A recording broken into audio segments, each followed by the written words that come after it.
सत्य आणि अहिंसेचे धडे दिले साऱ्या जगाला, सत्य आणि अहिंसेचे धडे दिले साऱ्या जगाला, कोटी कोटी वंदन करीतो बापू आम्ही तुम्हाला, बापू आम्ही तुम्हाला. सन्माननीय व्यासपीठावर उपस्थित सर्व मान्यवर, वंदनीय गुरुजन वर्ग व माझ्या मैत्रिणींनो, सर्वांना माझा नमस्कार. आज आपण सर्वजण इथे गांधी जयंती साजरी करण्यासाठी जमलो आहोत. या निमित्ताने मी माझ्या मनातील गांधीजी विषयी दोन शब्द आपल्या समोर मांडणार आहे.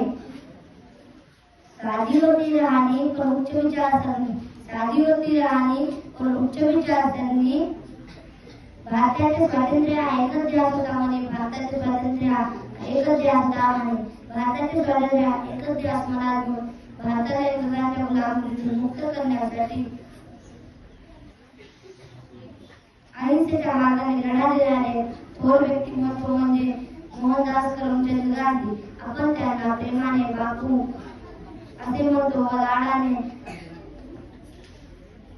आदराने महात्मा किंवा राष्ट्रपिता असे म्हणतो.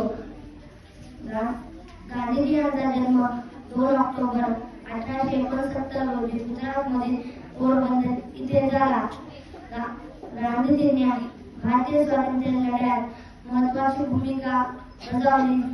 त्यामुळे केवळ भारतात नाही तर संपूर्ण जगात त्यांची ओळख पटवून देण्याची गरज नव्हे.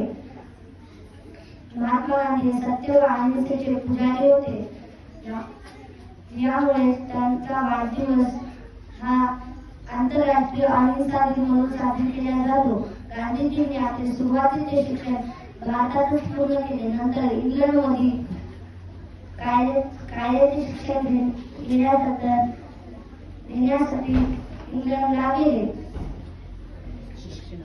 दक्षिण आफ्रिकेत कायद्याची प्रॅक्टिस केल्यानंतर 1915 मध्ये ते भारतात परतले आणि भारतीय स्वातंत्र्य लढ्याचे भाग बनले.